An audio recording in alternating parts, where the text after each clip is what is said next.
आत्मा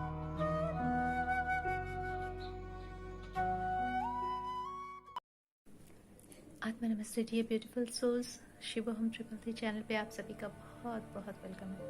dear friends, आज का हमारा टॉपिक है मदर वुंड्स या इंटरजेनरेशनल फीमेल वुंड्स। ये वुंड्स हमें कैसे मिलते हैं? जनरली हमें पता है कि अगर मदर की तरफ से हम डिससेटिस्फाइड हैं या फिर उनकी तरफ से हमें किसी तरह का ट्रॉमा मिलता है, किसी तरह की लव एंड केयर में कुछ कमी रह जाती है जो हमारे चाइल्डहुड को स्पॉइल कर सकती है थोड़ा सा, या फिर हमें बाद में भी एडल्टहुड में भी याद आता है कि यस, हमारा चाइल्डहुड उतना लविंग केयरिंग नहीं था, हमारे मदर की तरफ से कुछ मिसिंग था। ये दो तरह से हो सकता है। आइदर मदर आपकी फिजिकली अवेलेबल हो के भी इमोशनली अवेलेबल नहीं होती है, या फिर मदर कार्मिक हो सकती है, नार्सिसिस्ट हो सकती है जो over controlling, over dominating, abusive, physical, mental, emotional torture करने वाली हो सकती है। तब आपके ये ट्रॉमास आप कैरी करते हो, या फिर आपकी मदर के अपने भी पर्सनल वुंड्स हो सकते हैं डियर फ्रेंड्स, जो उन्होंने अपने ग्रैंड मदर से या अपनी मदर से इनहेरिटेंस में लिए हों। ये तब होता है कि सपोज आपकी ग्रैंड मदर्स, उनकी भी मदर एंड ग्रैंड मदर्स ये मेल डोमिनेटेड सोसाइटी में बहुत जन्मों तक रही हों, जिससे क्या होता है उन्होंने जो भी अपने इमोशंस को बहुत ज़्यादा सप्रेस किया हो, बहुत ज़्यादा इमोशनल मेंटल टॉर्चर टॉलरेट किया हो, तो वो अपने इमोशनल ब्लॉकेजेस को अपने इनहेरिटेंस में, अपने डीएनए में, अपने जीन्स में अपनी डॉटर्स को दे देती है। तो इससे प्रॉब्लम ये होती है फ्रेंड्स, हमारी खुद की मदर के साथ तो हमारे रिलेशनशिप अच्छे नहीं होते, कम्युनिकेशन बहुत ईजी नहीं होती, बट साथ ही साथ हमारी, अगर हम मैरिड हैं, हमारे डॉटर्स हैं, तो हमारे किड्स के साथ, स्पेसिफिकली हमारी डॉटर्स के साथ भी हमारे रिलेशंस अच्छे नहीं होते। और ये जो इनडायरेक्टली हमने ये सारे ट्रॉमास, ये सारे इमोशंस जो हम कैरी करते आ रहे हैं अपने ब्लड लाइन में, मदर साइड फीमेल एंसेस्टर्स की तरफ से, उनका पेन, उनका सफरिंग कहीं ना कहीं हम इमोशनली फील करते हैं। अपने आप को हम एक फियर में रख सकते हैं, एक बाउंड्री हम क्रिएट करना नहीं जानते हैं, बहुत सारे इसके लूपहोल्स आते हैं, तो वो हम अपने चाइल्ड को, अपने फ्यूचर जनरेशन को भी हम पास ऑन कर सकते हैं।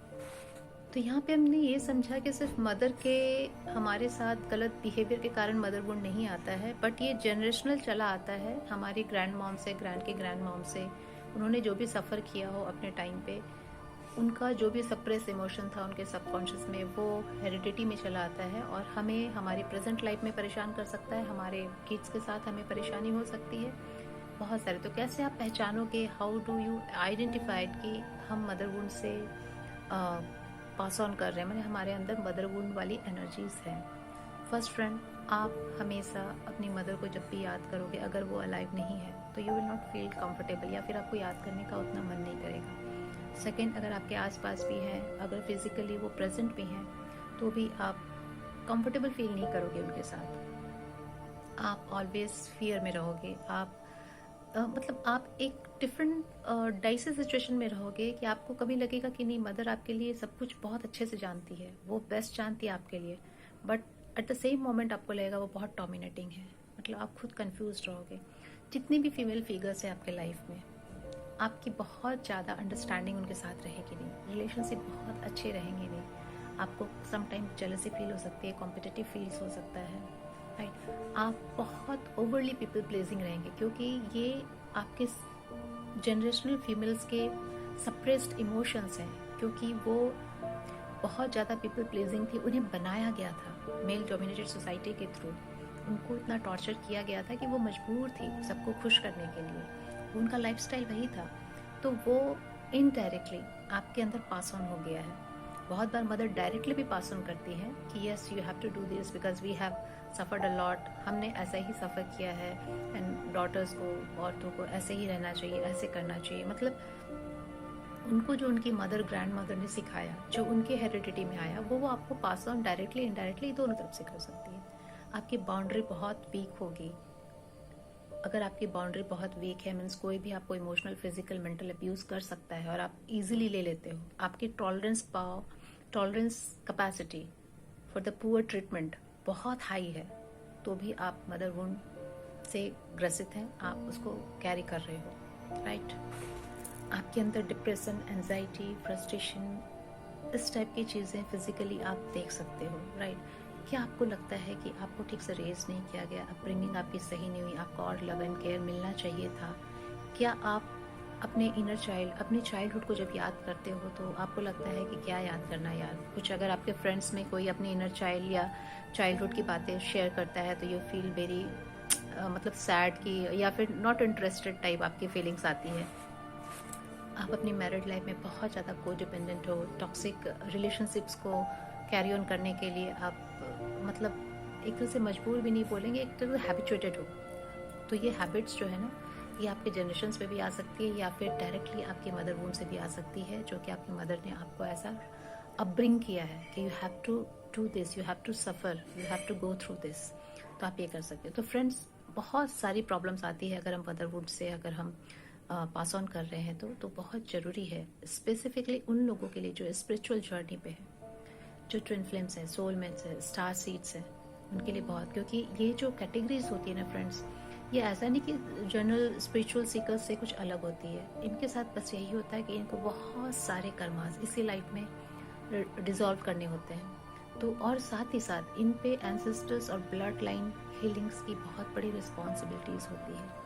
सारे एंसेस्टर्स, सारे जो भी वुंडेड सोल्स हैं, इनसे कनेक्टेड मल्टीपल लाइफ टाइम्स के, वो ये सोचते हैं कि ये बंदा या बंदी, ये फेमिनिन या मस्कुलाइन, हमारे सारे प्रॉब्लम्स हमारी सोल को पीस में देंगे, डिवाइन लव लाइट पीस देंगे हमारी सोल को।